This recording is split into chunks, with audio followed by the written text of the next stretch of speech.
Ya estamos grabando.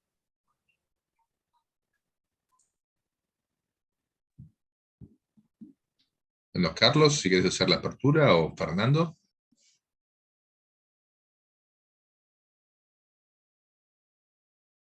Estás muteado, Carlos.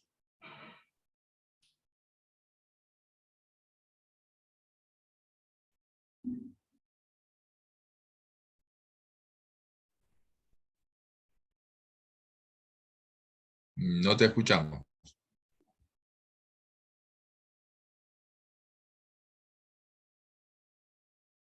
Ahora sí. Ahora sí. Sí, buenas noches a todos, bienvenidos. En nombre de las logias General Mitre 184 de Corrientes y bandera de marcha número 626 de Barranqueras, Chaco, les doy la bienvenida y les agradezco que estén allí para ayudarnos a concluir este camino que comenzamos hace un par de meses y vamos caminando fuerte. Esta es la tercera conferencia del lo que dimos en llamar Más Cultura Masónica, que pretende recrear un ambiente justamente de cultura para mejorar en todo sentido a quienes lo integramos. Bien, quiero darle la palabra a nuestro consejero regional, Fernando Regañarás, tiene la palabra. Bueno, muchas gracias, Carlos, querido. Antes que nada, agradecerles a los hermanos Pablo Mateo, Debrick y Pablo Sousa por básicamente permitirnos con su acompañamiento empezar a construir este camino por inquietud de Carlos González, fundamentalmente, para compartirnos su conocimiento y fundamentalmente el tiempo. Creo que el tema de hoy es, si se me permite la expresión, trascendente, porque tiene que ver con la cultura específicamente del siglo que estamos transitando, porque básicamente nos va a permitir tener una apertura, repasar la historia, lo que hemos vivido, sin dudas, para construir el presente y sin dudas que también el futuro. Así que nuevamente dándole las gracias, te cedo la palabra nuevamente, Carlos, al hermano que esté por hablar.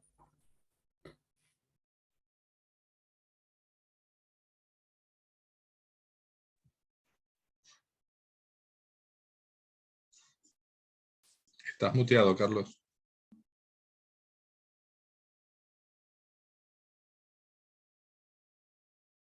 Bueno, ahí sí. Decía, para dar comienzo ya a esta reunión, te cedo la palabra a Pablo Mateo.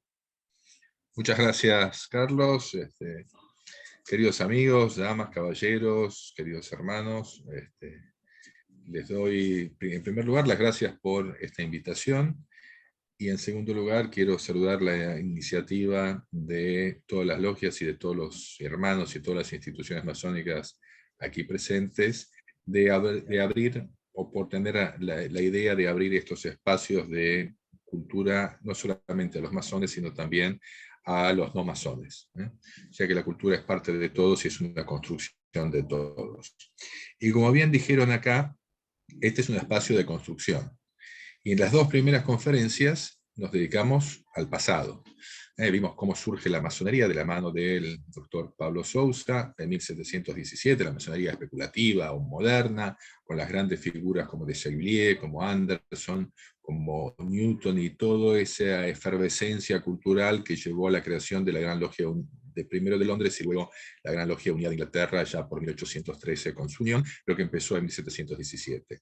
Después con el doctor Héctor Francisco vimos la masonería en la Argentina, antes de ser la Argentina, o en el periodo que podemos llamar de la Revolución de Mayo, de la Declaración de Independencia, hasta la consolidación de la Argentina con la Constitución de 1853-60, y cómo las fuentes a veces eran divergentes o no coincidían, o había directamente una falta de fuentes. Pero si ustedes piensan, los masones somos constructores. Metafóricamente somos los constructores de las catedrales de la Edad Media, o los constructores de una sociedad civil mejor, más tolerante y más libre desde el siglo XVIII hasta ahora. Es decir, que si bien respetamos el pasado, si bien analizamos el pasado como fuente de conocimiento y de información, nuestra función es construir, y uno construye hacia adelante, uno construye hacia el futuro. Los masones seguimos construyendo, por lo cual seguimos teniendo ese mismo ímpetu que tenían los constructores de catedrales en la Edad Media, igual que ellos, lo hacemos anónimamente, por el bien común y no por una cuestión de egos personales. Así que las palabras de hoy van a estar a cargo del doctor de Brigmolés y van a ser justamente sobre el futuro o esta construcción o estos nuevos desafíos de la masonería. Después, como siempre, vamos a tener una parte de preguntas o aportes que quieran hacer cada uno de ustedes. Me han designado otra vez para ser el moderador, así que me van a tener que aguantar dando la palabra o sacando la palabra, pero sobre todo le pido que no sean tímidos para preguntar o para aportar, porque creo que el conocimiento es una construcción colectiva y en la masonería es donde mejor lo vemos y donde mejor lo ponemos en práctica. Así que bueno, sin más prolegómenos, doctor de Brigmolés, tiene usted la palabra. Bueno, buenas noches a todas y todos. Un placer saludarlos y saludarlas. Muchas gracias, Pablo, por la introducción. Y efectivamente hoy trataré de manera sintética de unir pasado, presente y futuro en torno a tres preguntas. Una sería la función social de las ciencias sociales y de las humanidades, cuál es su utilidad social. La segunda, la historia y la cultura de la masonería, y especialmente la nueva historia de la masonería. Y tercer punto, nuestra circunstancia en el siglo XXI, una circunstancia marcada centralmente por la crisis ecológica y en base a eso preguntarnos por el sentido del derrotero de la cultura masónica en este contexto.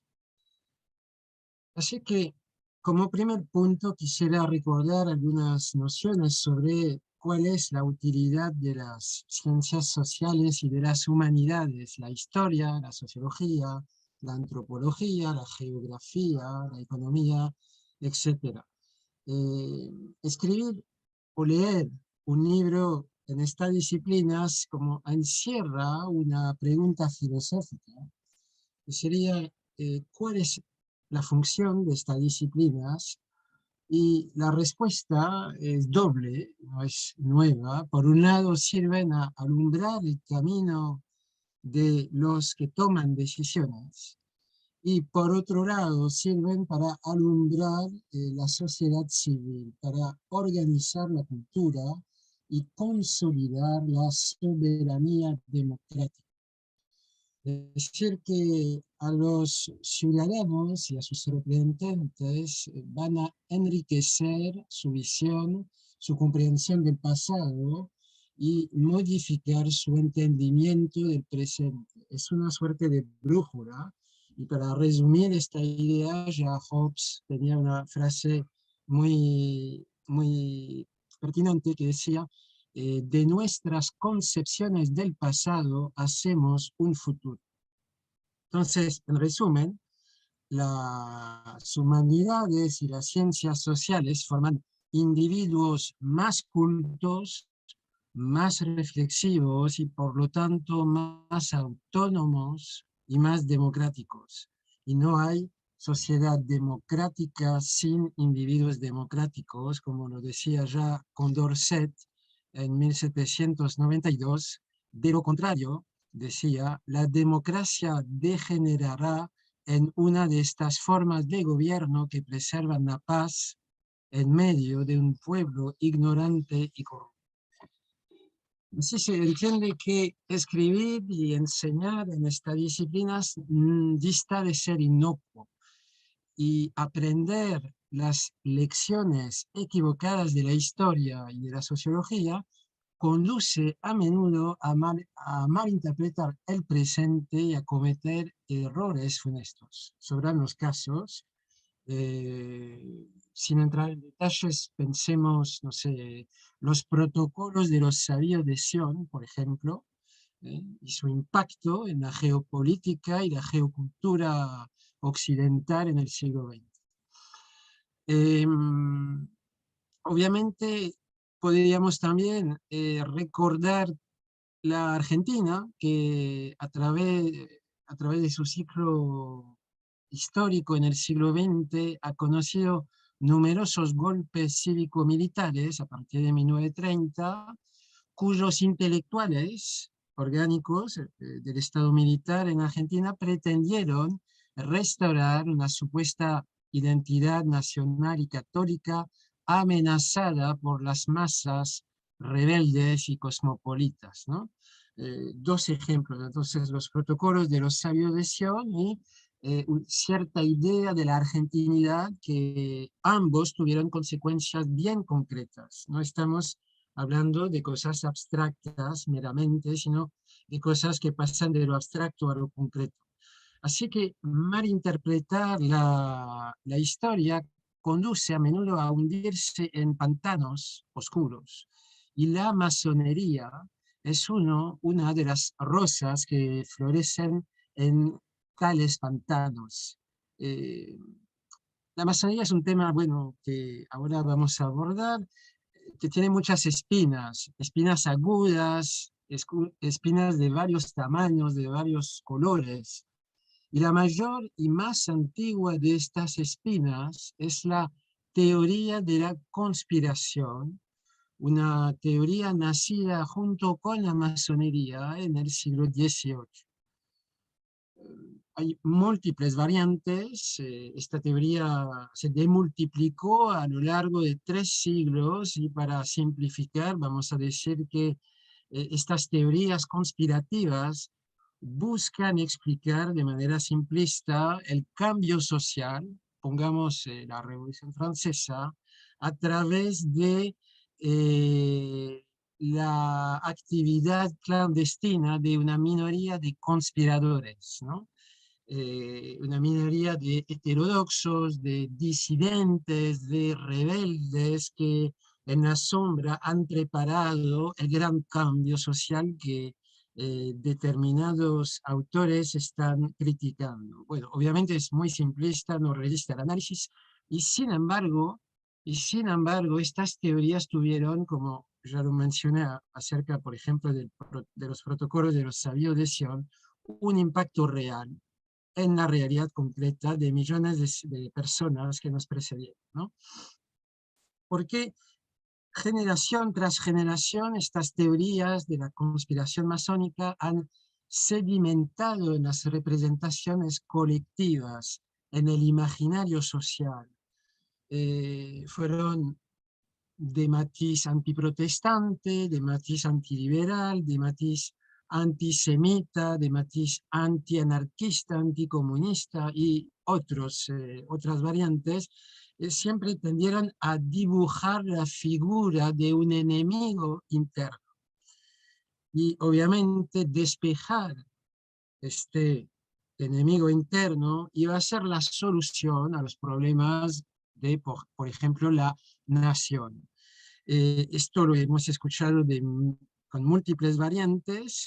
Quisiera una vez más recordar que estas teorías de la conspiración judeo-masónico-comunista se convirtieron entre 1920 y 1940 en la columna vertebral de las propagandas fascistas, sea en Italia, sea en Portugal, sea en España y por supuesto también en Alemania, Rumania, etc. Y también en Argentina, como podré mencionarlo más adelante. Obviamente, 3 siglos de literatura antimasónica han dejado huellas y estas cobraron una forma política, como lo mencioné, durante el periodo de las 2 guerras mundiales. Y fue solamente después de la Segunda Guerra Mundial que empezó a nacer una historia académica de la masonería. ¿Por qué? Porque, como lo vimos, la teoría de la conspiración judeo-masónico-comunista había sido el eje vertebral de las propagandas fascistas. Y por lo tanto, a la liberación, en 45, 50, 55, los intelectuales sobrevivientes, que eran masones o no, historiadores en su mayor parte, pensaron necesario esclarecer este punto para sacarlo de las manos de las propagandas y de los propagandistas de guerra, ¿no?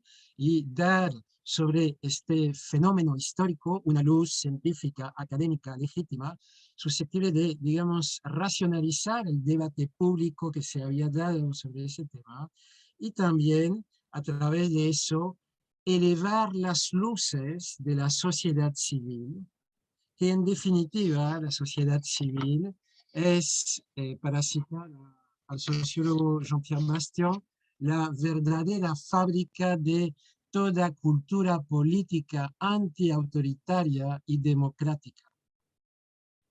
Así que de ahí, en Francia primero, luego nazistas británicas, Estados Unidos, Alemania, España, Portugal, entre 1950 y 1980 nació una nueva historia de la masonería sobre estas bases. Paso los detalles para no perder el hilo de esta charla. Y en América Latina, digamos, esta nueva ola llegó alrededor de 2000-2010. La nueva generación obviamente contaba con algunos compañeros de ruta, o como decir, autores anteriores, pero a partir de este momento la nueva generación empezó a organizarse, a recorrer la superficie desconocida de un enorme iceberg, la masonería como fenómeno histórico que había suscitado mucha propaganda también en América Latina, propaganda conspiracionista. Podríamos tomar ejemplos desde México hasta Chile, y para citar el caso de Argentina, obviamente, como no recordar que desde el manifiesto del Grupo de Oficiales Unidos en 43 hasta 73, donde la editorial Nuevo Orden todavía publicaba libros delirantes sobre la conspiración judeo-masónico-comunista, tema que rebotó durante la Guerra de Malvinas. ¿Cómo no recordar que la Argentina fue también un centro, un epicentro en la producción de esta literatura, frecuentemente, en este caso, asociada a los círculos nacionalistas católicos, ¿no? Bien, entonces, dentro de este marco ahora voy a pasar a ilustrar un poco el caso argentino en cuanto a la renovación y en cuanto a la dinámica actual obviamente desde el siglo XIX, Argentina, Uruguay y Chile ocuparon un papel importante en el mapa masónico mundial y lo siguen ocupando hoy, inclusive en la materia de la investigación y desarrollo en historia y cultura de la masonería. Quisiera aquí hacer un breve balance, también proyectar la mirada hacia el horizonte. A partir de 2010 aproximadamente, la masonería argentina comenzó a revertir la tendencia heredada del siglo XX, una tendencia de declive, ¿no? A partir de este momento se impulsó una modernización interna y una apertura externa. Obviamente la coyuntura era favorable, era marcada por la recuperación del poder adquisitivo, por el desgaste de las estructuras políticas y corporativas habituales, y finalmente por la vitalidad de la sociedad civil argentina y de sus expresiones asociativas. Esta regeneración de la cultura y de la masonería en Argentina siguió el periodo de dictaduras cívico-clericalo-militares del siglo XX. Durante este periodo, la sociedad civil había detenido su espontáneo crecimiento, se había contraído e inhibido por el terror y la represión. La masonería argentina difícilmente podía escapar a esta tendencia estructural. Había sido empobrecida después de las guerras mundiales por el fin de las migraciones europeas, había también sido despojada de sus archivos y de muchos edificios en varias provincias a partir de 43 y finalmente había sido instrumentalizada por ciertas facciones políticas. En fin, había perdido amplitud y de eso tenemos algunos indicadores. Por ejemplo, la historiografía dominante sobre la masonería en Argentina era, con la excepción de los excelentes libros de nuestro amigo Pablo Tesija, una historiografía dominada por obras pseudohistóricas y esencialmente obras conspiracionistas procedentes de estos círculos ya mencionados. Pero también mencionemos que durante este periodo la desidia reservada al archivo histórico que está atrás mío, uno de los más antiguos de la región, que desde la década de 1960-70 era el objeto de robos y de depredaciones y de apropiaciones privadas.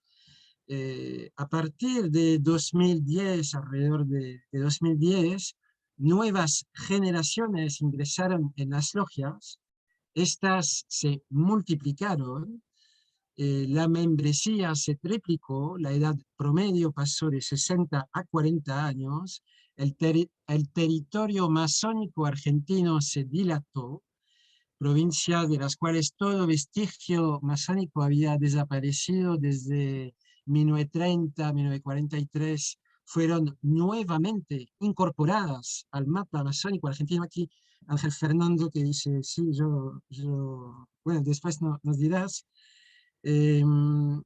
Y por primera vez desde este periodo, desde el periodo 1930, la red masónica argentina volvió a ser nacional. Obviamente una experiencia muy llamativa para el extranjero que se interesó, ¿no? Suscitó interés en el plano internacional. Obviamente el crecimiento cuantitativo necesita para perenizarse un crecimiento cualitativo. Y el problema era que las nuevas generaciones masónicas no tenían bajo sus pies un sustrato cultural firme.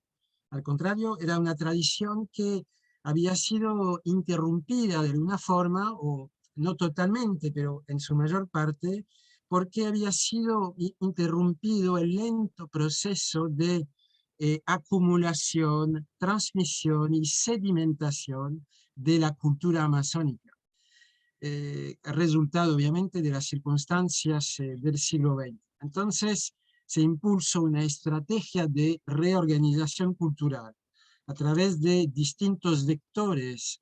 Mencionaremos, bueno, la Academia de Estudios Masónicos, el Archivo de la Gran Logia Argentina, Cultura Gran Logia, Ciencia Gran Logia y más recientemente la Logia de Investigación y Desarrollo, la Amiga de los Náufragos, número 407, que es una red federal dedicada a agrupar a los intelectuales, a los y las intelectuales masónicos y a producir más y mejor cultura masónica.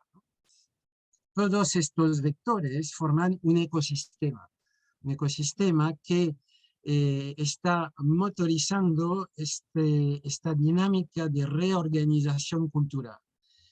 Entonces, mencionaré aquí algunos puntos importantes de este proceso. La creación, un objetivo es la creación de una nueva escuela historiográfica especializada sobre masonería y temas afines. Una escuela de tipo académico-científico, competitiva en el plano internacional, pero también abierta a los autodidactas, puesto que la masonería también es una universidad sui generis, con sus particularidades, donde hay intelectuales no, digamos, no universitarios que pueden perfectamente aportar mucho a la comunidad. Entonces, esta escuela es un equipo, es un proyecto, su cometido es redescubrir una tradición que fue silenciada, es organizar y racionalizar la cultura amazónica regional en toda su diversidad, y finalmente también es legitimar una tradición que sufrió tanto del ostracismo historiográfico, es decir, de su exclusión de la historia oficial, como de las teorías político-conspirativas ya mencionadas. Entonces, a través de eso, bueno, algunos ejes fue la cuestión del patrimonio documental, su organización y su puesta en marcha para producir, segundo punto, esta nueva historia de la masonería. Eso son publicaciones individuales, colectivas, y la conformación de una comunidad intelectual que va de a poco agregando a jóvenes intelectuales masónicos esparcidos por el territorio. Y finalmente, obviamente, otro aspecto es como hoy la difusión, la divulgación a través de conferencias, exposiciones, notas periodísticas, etc.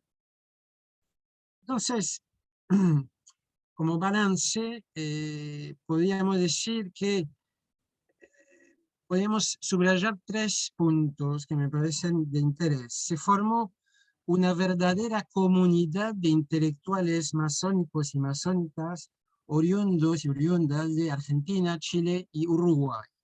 Este está en proceso todavía, pero ya hemos sentido, lo vemos, lo comprobamos, que existe una comunidad intelectual que tiene a su disposición dispositivos, ya los mencioné, vuelvo a mencionar aquí la logia número 407, que tiene esta función de unir lo disperso, y sobre esta base se han formado núcleos de investigación y desarrollo en historia regional de la masonería en distintas ciudades del territorio.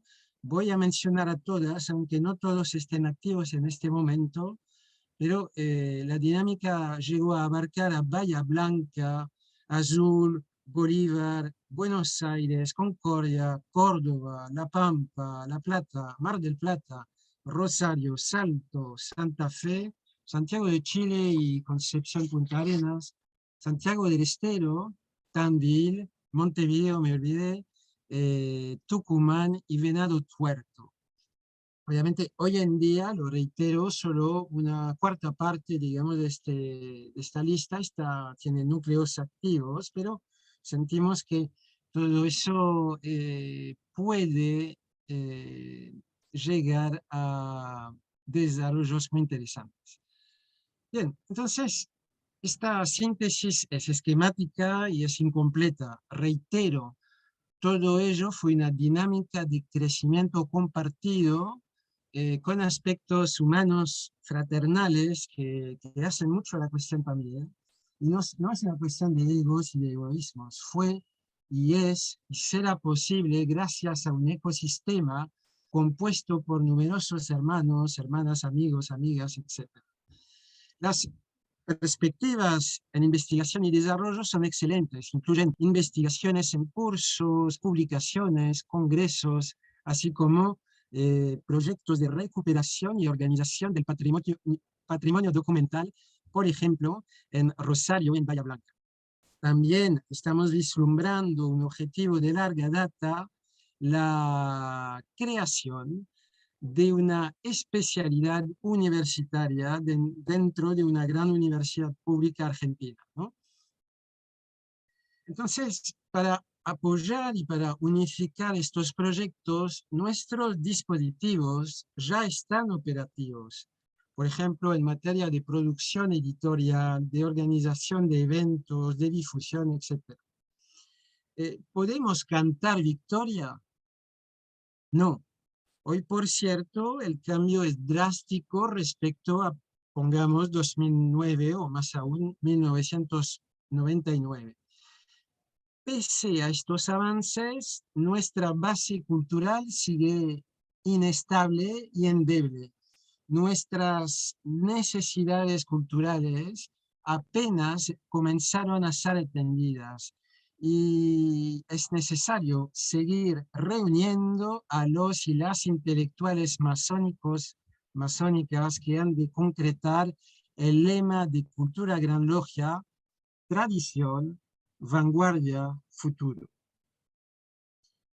Y aquí llegó la tercera parte. Tradición, vanguardia, futuro.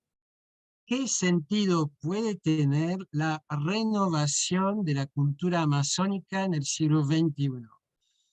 Nuestros desafíos no son los del siglo XIX ni del siglo XX.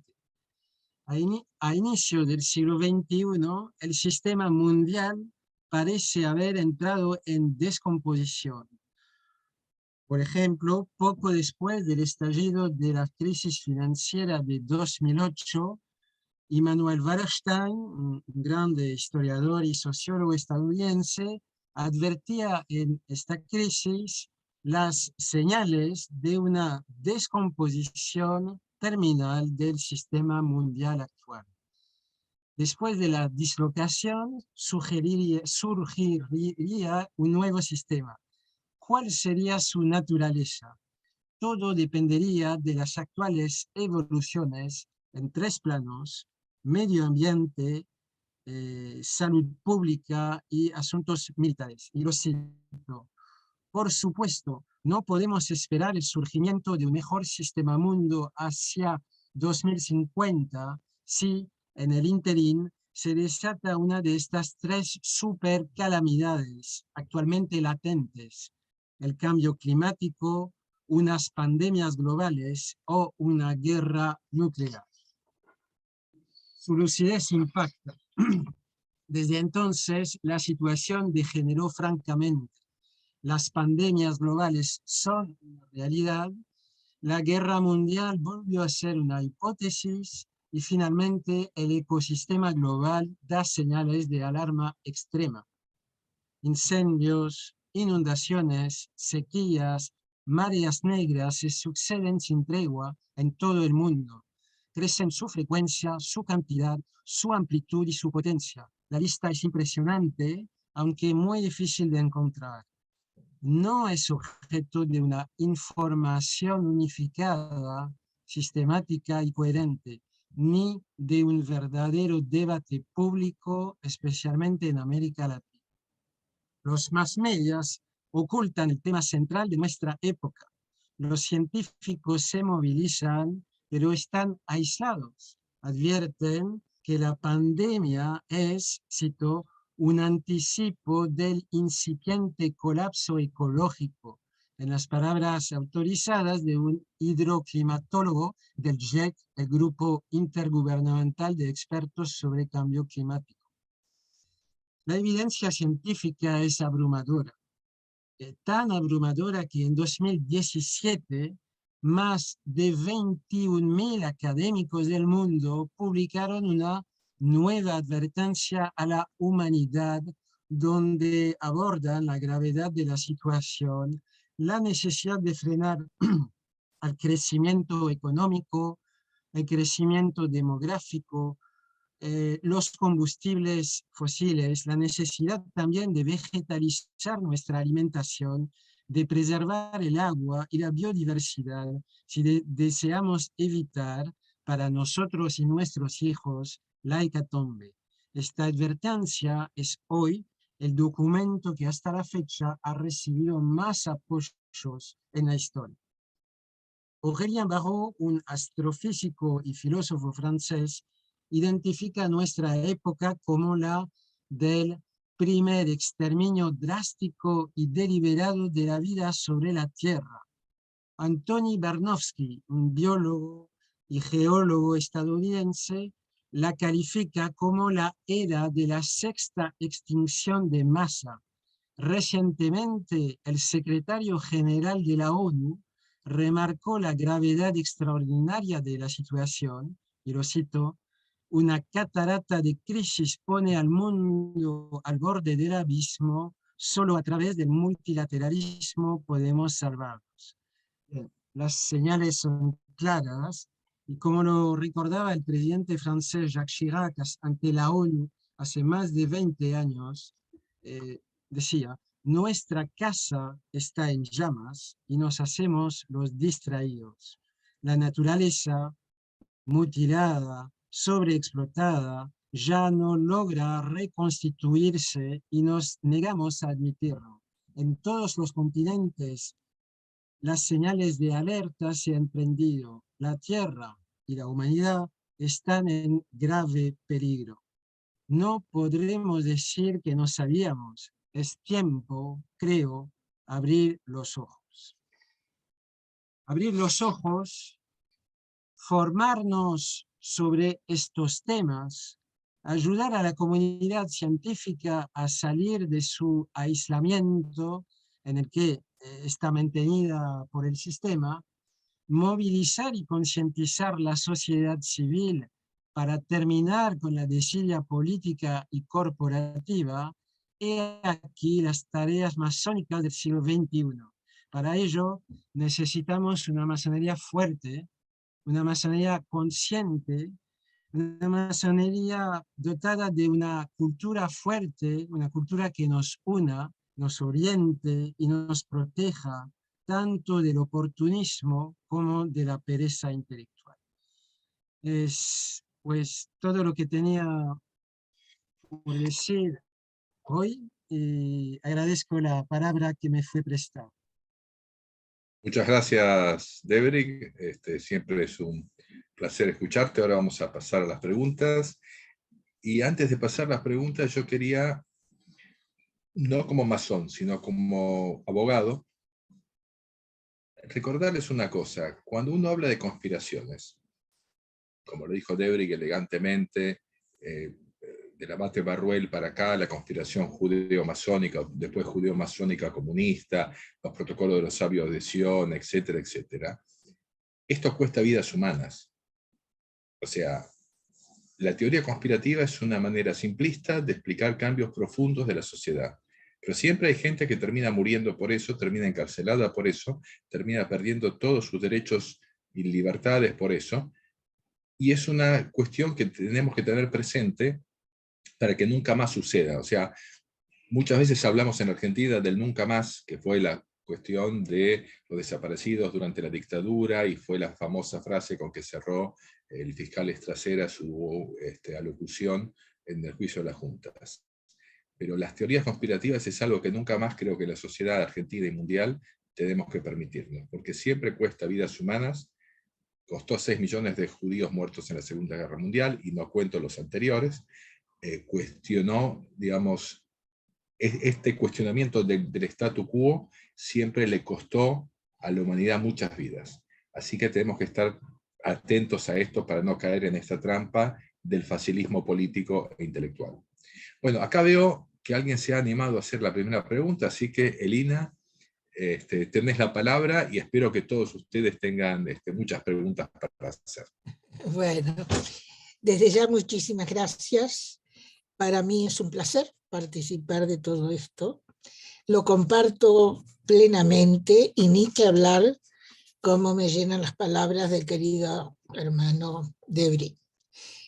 Le escuché con mucha atención y obviamente sentí, ¿no?, todo el proceso de lo que estuvo planteando, y sin lugar a duda que llegó al final a la parte más crítica, que es cuando plantea el riesgo del ecosistema, la pandemia y la guerra, que está hablando de 3 frentes gravísimos para que tengamos que la humanidad encarar.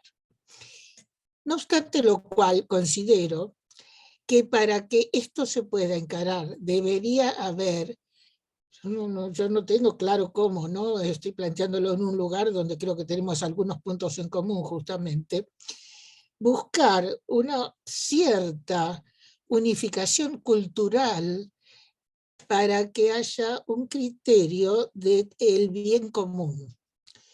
que por supuesto la masonería, este es el enfoque que tiene, pero no es el enfoque que tiene el promedio de la mayoría de los ciudadanos o de los habitantes del mundo, porque por algo está pasando todo lo que está pasando. Entonces voy a centrarme un poquito más en esto que quiero compartir, en el tema que sí habló con un poco de anticipación, que es la famosa formación de los habitantes y de la ciudadanía, me refiero a los dos aspectos, de una formación no tan sui generis, sino con un conocimiento histórico y democrático de lo que ha sido la historia en la Argentina. Yo siento que más allá de que está muy distorsionada la historia, muy distorsionada, por ejemplo, es una sociedad que no recalca que en los mejores momentos de la Argentina siempre estuvo al frente de la presidencia o la vicepresidencia un masón. Eso porque obviamente esto no se difunde, pero ha sido una gran realidad. Y segundo, cómo se fue deteriorando lo que significa la democracia. Yo recuerdo, con los años que tengo, que cuando en el año 55, bueno, con la famosa golpe militar, donde uno tuvo que aprender que no, la solución de un país no son los golpes militares, pero se estableció materias en el secundario, desde educación democrática e instrucción cívica, con la idea de poder instruir a la gente, a los jóvenes sobre todo. Lamentablemente se le dio un espacio muy sin mayor trascendencia, con docentes o pseudo docentes que no entendían mucho del tema, donde los alumnos se divertían y donde se fue diluyendo tanto que las materias desaparecieron. Yo soy de la idea de que hay que buscar canales, no sé si acá este es un lugar donde podemos plantearnos la posibilidad, de poder llegar a la sociedad por distintos caminos para poder tener, no desde una postura política. Yo sé que la masonería no va a estar nunca tomando un criterio de una postura política ideológica, pero sí política de lo que signifique historia y democracia. Ahora, yo en eso estaría absolutamente dispuesta. Creo que mi gran pasión en este momento es poder acercarle a la gente que ignora y que cree que conoce la historia y no la conoce bien a la historia, necesita mucha información. ¿Cuáles serían los canales? Más allá de que están estas tres terribles situaciones que planteó al final de Briek, pero yo creo que no se va a poder resolver estas tres últimas cosas que son trágicas si no hay un criterio cultural de la concepción del bien común. Y en mi punto de vista, el bien común va de la mano de la democracia. Es mi punto de vista, no sé si los demás lo comparten. Y mi forma revolucionaria de ver las cosas, creo que sí es común a la masonería, no es a través de las guerras de sangre, sino a través de, en todo caso, las guerras de las ideas. Por eso es que con esto lo que quiero es transmitir mi inquietud, y si este es un canal, bienvenido sea, y yo soy una obrerita para estar a disposición, de lo que sea poder acercarle a la sociedad conocimientos de la historia y de la democracia. Nada más, muchas gracias. Muy enriquecedor todo. Muchas gracias, Elina. Debrick, ¿querés decir algo? Bueno, entonces, si me permitís, un pequeño aporte. La masonería nos da las herramientas. Se nos da simbólicamente un mazo y un cincel, y nosotros hacemos la escultura. O sea, mejor, o hacemos una piedra cúbica, hacemos una escultura como la Piedad de Miguel Ángel, hacemos lo que nosotros querramos. Depende de cada uno de nosotros. Es quizás la única institución en donde nos da ciertos principios básicos en los cuales todos creemos que la sociedad puede funcionar de una manera más eficiente. ¿Cuáles son esos principios básicos? La libertad de conciencia, la libertad de pensamiento, la libertad de palabra, el respeto por las ideas del otro, la democracia, el laicismo, o sea, el no inmiscuirse en la conciencia de los otros, la periodicidad de la función pública, etcétera, etcétera. Y cada uno de nosotros puede ver hasta dónde quiere llegar en este proceso. Y por supuesto, la masonería siempre va a actuar a través de sus miembros, ¿no? Así que bueno, el desafío es nuestro, ¿no? Y es una aventura del espíritu sumamente interesante. Así que muchas gracias, Celina, por tu aporte, y Julio César Augusto, tenés la palabra. Muchas gracias, Pablo Agregué Mateo. lo de Augusto porque, bueno, hay tanto nombre de emperador romano que, bueno. Trataremos de llegar a algo parecido a Augusto en algún momento. Un poco, bueno, más allá del agradecimiento de la excelente ponencia de Debrick, aunar lo que sostenía Debrick sobre la fuerza implícita en mejorar y en llevar adelante un pulimento de la historiografía para que sea una herramienta válida y positiva, y un concepto con el que cerraste la intervención, Pablo, de Debrick, en cuanto al recurso que se hace a las etiquetas de movimientos conspiranoides o a etiquetar de conspiraciones a todo aquello que interpela al status quo. Uniendo esos dos conceptos, yo lo traspolo a lo que ocurrió, por ejemplo, en nuestro país o en buena parte de nuestro país con la actividad masónica que fue fundante en muchos casos, está el caso de la Patagonia, donde las principales ciudades o las principales regionalizaciones reobtenidas para el territorio nacional fueron procesos donde no sé si debemos decir que fue un proyecto masónico o fueron masones detrás de un mismo proyecto. Esa es una disyuntiva en que mientras más leemos la historia, más difícil nos está determinar.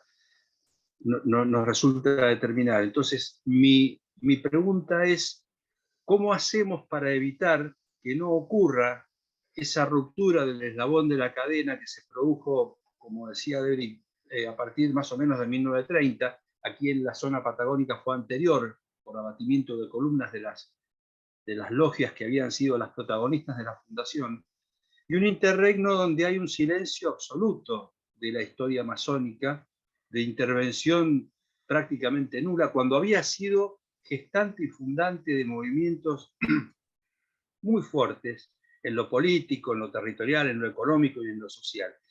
Ese interregno que se produce, yo hasta ahora no le he podido encontrar una justificación acertada, pero sí me preocupa que no se vuelva a repetir con esta nueva etapa que hay de apertura de la masonería de la sociedad. Y la pregunta es, ¿cómo hacemos que esa interpretación histórica y reinterpretación histórica de la masonería se transforme en acción?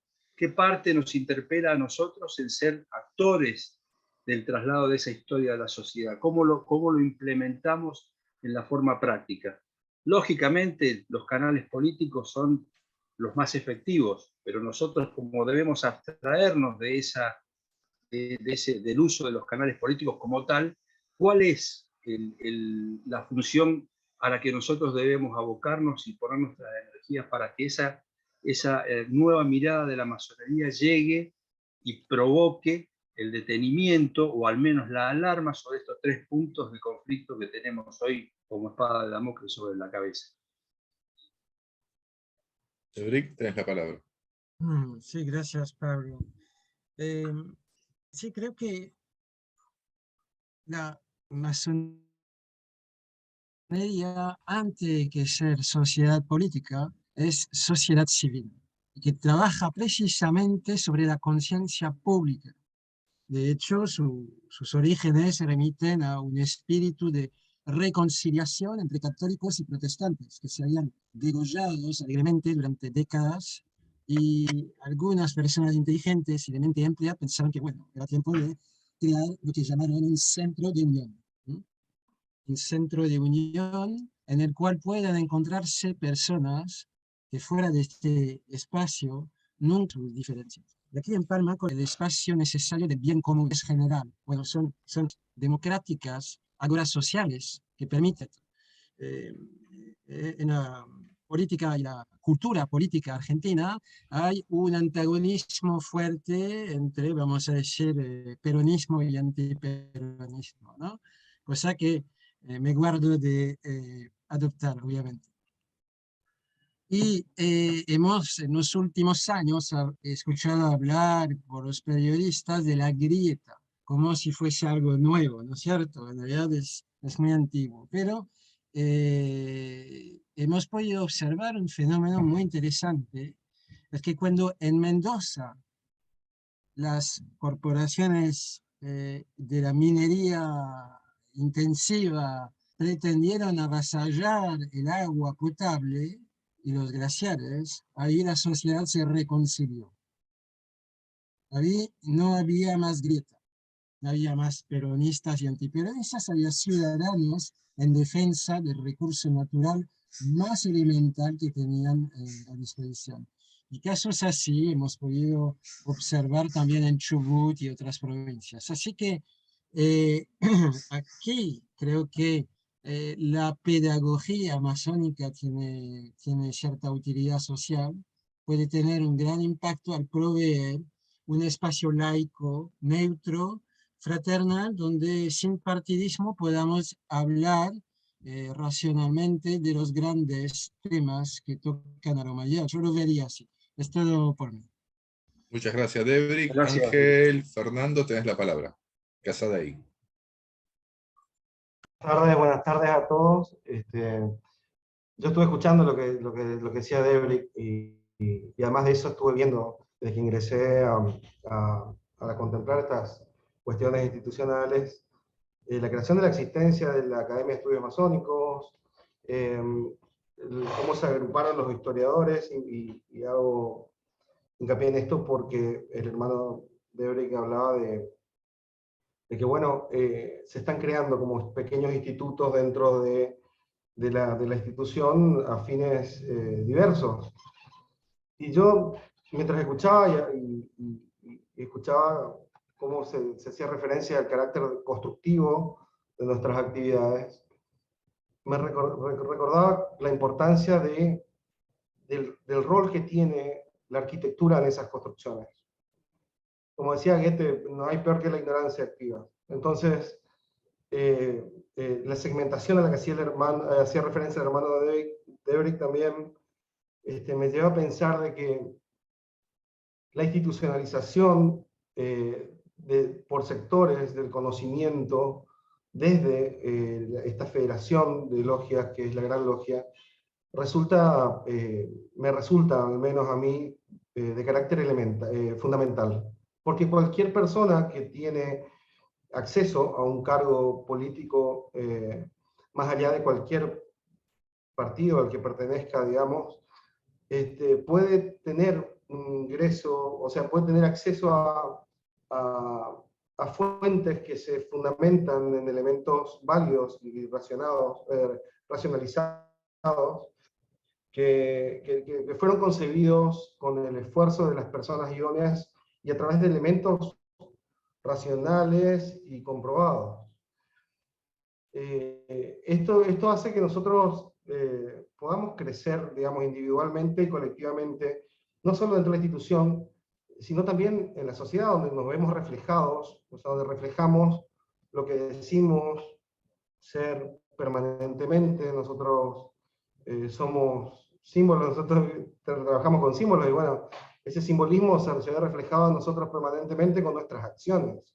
Entonces, una persona, más allá de que sea abogada, escribano o arquitecto, una persona universitaria que tiene a quien recurrir para fundamentar sus decisiones, que no sé cómo será en otros lugares, pero en mi provincia, que es Formosa, digamos, mucha gente que llega a los puestos políticos, de manejo político, necesita a veces en qué apoyar, digamos, sus estudios, sus conclusiones.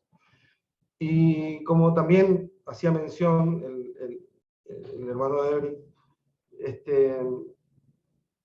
nosotros venimos de esta invasión cultural, en ataque, digamos, a lo que hacemos, y no bastando con eso, estamos enfrentando esta primera etapa de la globalización, digamos, del conocimiento, y como tal, la incertidumbre total sobre lo que nosotros vamos a tomar por cierto o no.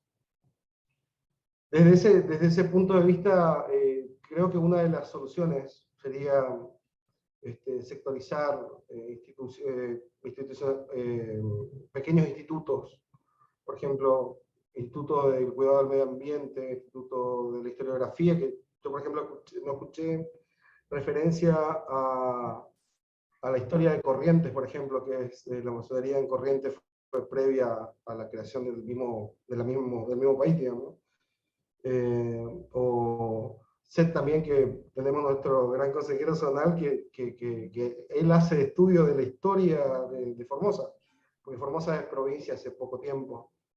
Sin embargo, esta red de ferrocarriles que actuaba como Mercurio o Hermes, llevando el conocimiento de un lugar a otro,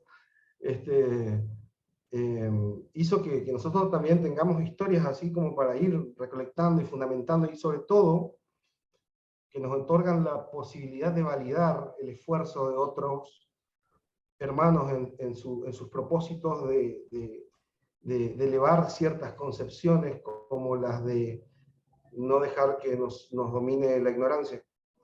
Y eso es lo que yo extraigo, digamos, de lo que escuché hoy. Me parece que una de las cuestiones elementales y que podría servir como una solución es que se creen estos institutos lo más específicos posibles, para que aquellos que lo necesiten puedan acudir no solamente a, qué sé yo, a Pablo, que está bien en una institución, pero no lo pueden llamar todos. Hola, necesito saber, Pablo. No, llamar o sea, comunicarte con Gran Logia y decir, bueno, mira, hermano, ¿sobre qué necesitas saber? Mira, necesito saber sobre hidrografía, porque estoy de concejal en un pueblo y quiero presentar un proyecto para los desagües, qué sé yo cuánto. Y bueno, lentamente todo esto que nosotros vamos construyendo en lo individual, porque trabajamos en el arquitecto que tenemos adentro, digamos, para que después lo que hagamos sea lo que queremos hacer, con el espíritu que queremos hacer,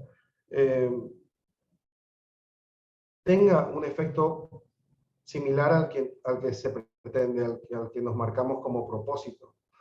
Así que, bueno, yo eso era lo que quería decir, querido hermano, y es todo por mí, y gracias por invitarnos.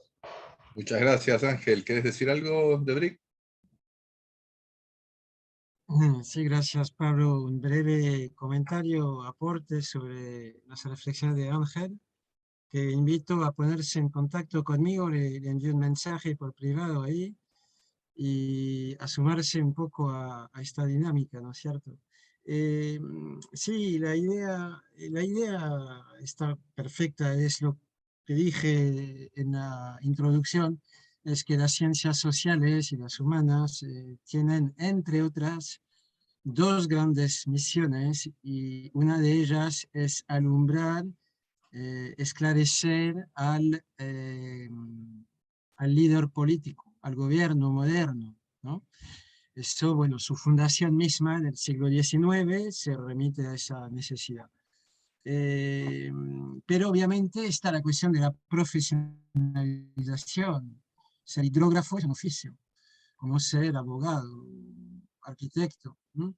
Y aquí tenemos el CONICET, que es una estructura científica moderna, tendrá algunos puntos de perfectibilidad, por supuesto, pero es un instituto científico profesional donde hay hidrógrafos que se dedican de hace 10, 20 años a eso, y estas personas poseen el conocimiento preciso que podría requerir un concejal, ¿no?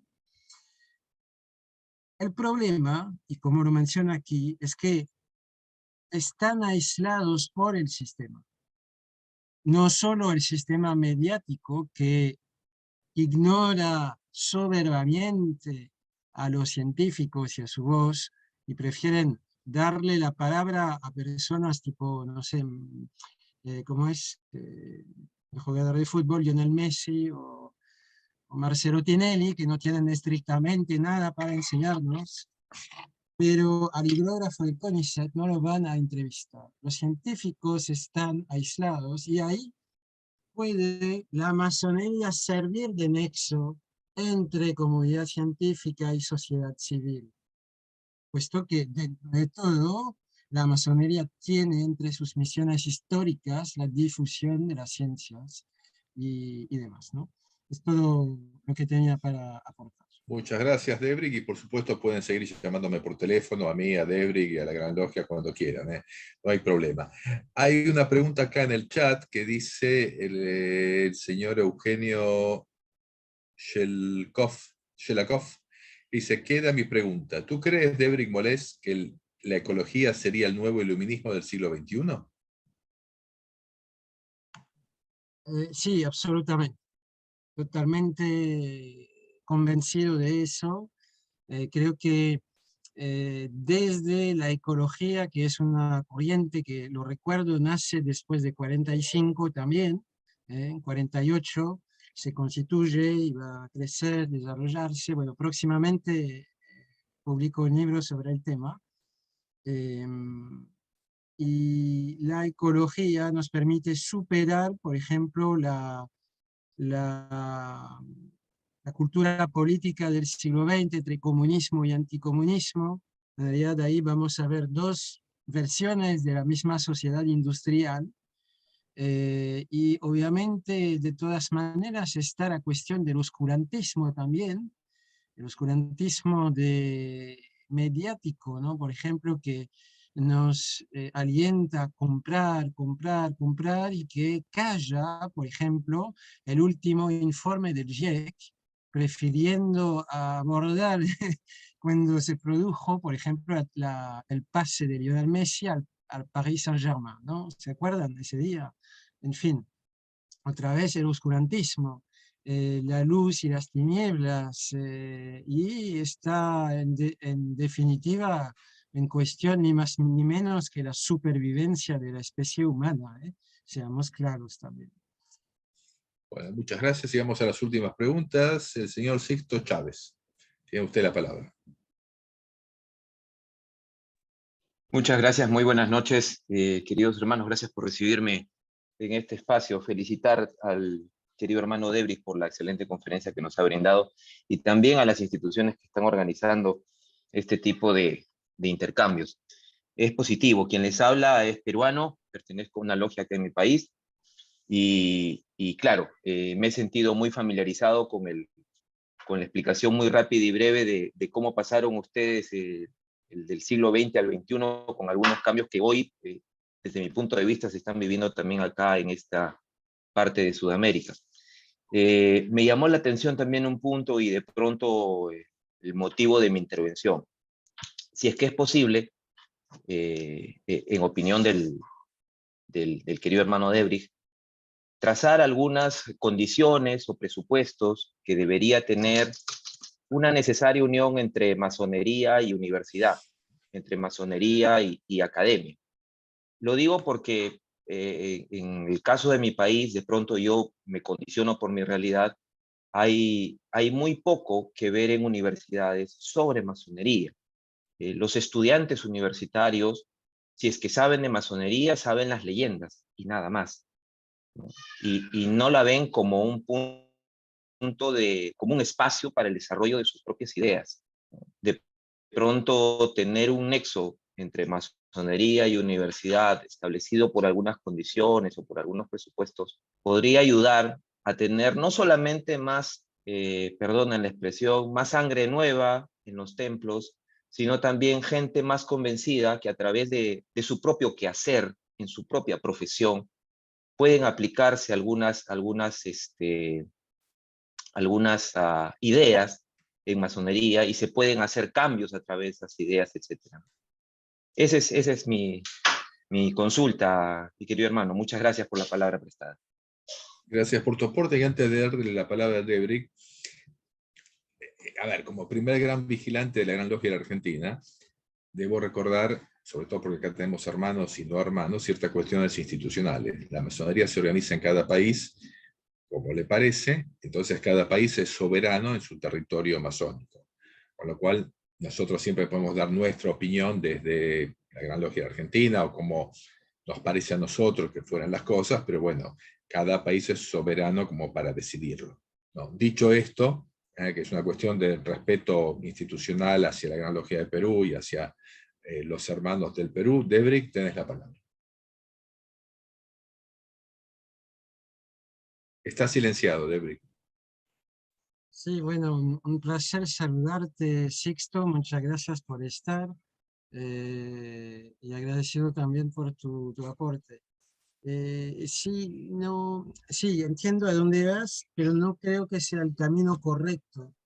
Eventualmente sí puede haber proyectos de cooperación académico, intelectual, cultural, científica sobre determinada cuestión entre la comunidad masónica y la comunidad universitaria, ¿sí? Por ejemplo, en Argentina, la Gran Logia, en los últimos, la Gran Logia masculina, es apoyada por la femenina, en los últimos 5 años, 5 o 10 años, ha multiplicado los vínculos con los órganos universitarios científicos, y llegó eso en la actualidad a programas de financiación, de participación masónica a la financiación de programas de investigación sobre, por ejemplo, vacunas, ¿no? Bueno, paso los detalles, pero eso puede ser. No obstante lo cual, eso es una consecuencia, no es el disparador. Y tampoco es la última consecuencia final, digamos, de la historia. Es una etapa dentro de una dinámica, pero no es el punto de partida.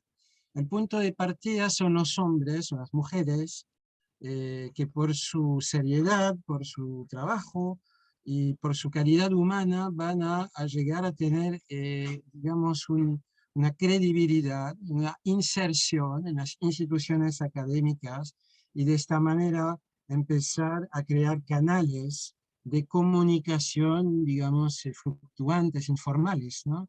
Y en algún momento, dentro de un contexto determinado, se puede cristalizar algún módulo de cooperación institucional.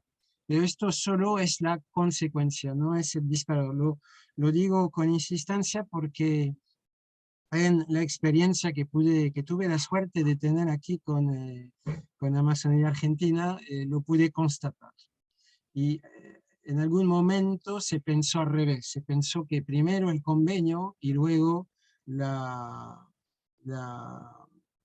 actividad, la energía básica. Bueno, es todo por mí. Muchas gracias, Debrick. Bueno, ya que no hay más preguntas, Carlos González, te cedo la palabra para el cierre.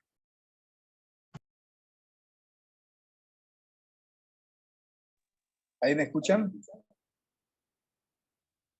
¿Me escuchan, Mateo? Fuerte y claro, Carlos. Bien, bien, muchísimas gracias. Me resta agradecer en nombre propio de las logias que organizamos esto, la General 1384 y Bandera de Marcha 626. Agradecemos también a tantas personas, empezando por Fernando Argañarás, que nos acompaña, Derry Moles, que nos alienta, nos cobija, Pablo Sousa, Hito Francisco, y sin duda un puntal fundamental en este proceso también es Pablo Mateo Tesija. A todos ellos y al público que nos acompaña, público, hermanos y profanos, muchísimas gracias. Por mi parte, nos encontramos, Dios mediante, en 15 o 21 días. Muchas gracias. Muchas gracias. Hasta luego. Gracias. Mucha suerte. Muchas gracias. Gracias.